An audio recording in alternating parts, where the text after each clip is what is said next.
What is the precautionary principle? The precautionary principle is a policy tool that encourages decision makers to pause, review, and evaluate potential consequences when there is a reasonable level of scientific uncertainty, when we may not know all potential outcomes, when there is ambiguity in the data sets or data may be contradictory, or when we do not fully understand all the causal relationships that might exist. But the precautionary principle doesn't work when it is applied to something like mathematical environmental modelling. Why? Well, in modelling, the idea is to define, quantify, visualize, simulate, or predict the behaviour of real objects or systems by referencing it to best available scientific knowledge. Useful models provide us with information about the most likely outcomes.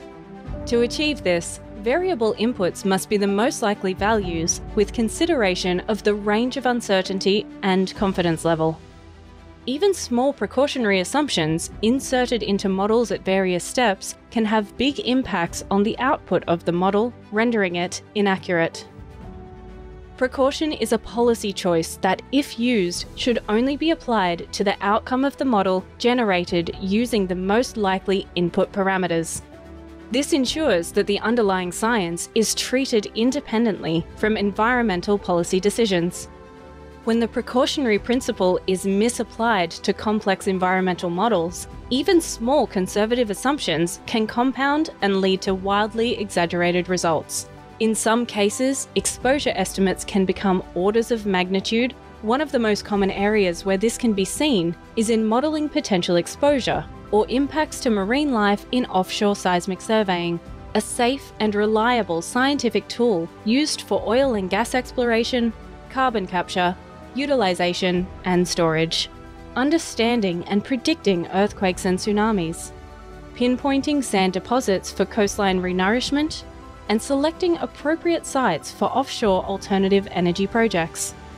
According to the US Bureau of Ocean Energy Management, there is no documented scientific evidence of sound from compressed air sources used in seismic surveying adversely affecting marine and animal populations.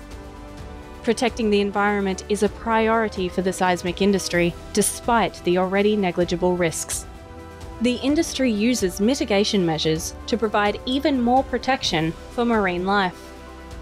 Models used in calculating exposures of marine mammals to seismic sound are complex. Despite the fact that precautionary assumptions have often been built into seismic survey analysis models, leading to overestimation, the results often still meet the United States standards for small numbers and negligible impacts for activities to proceed. Seismic surveys using compressed air sources have been conducted for decades with no evidence of detrimental impacts. So, decision makers must be responsible in how and when they apply the precautionary principle. It is a policy tool, not a scientific one. When applying precaution to modelling, the correct practice is to apply precaution if a reasonable degree of uncertainty exists to the results of a model as a policy decision, not to incorporate precaution into the model itself at each step. This ensures the most realistic science is used in decision-making. Learn more about seismic surveying at www.energyoalliance.org.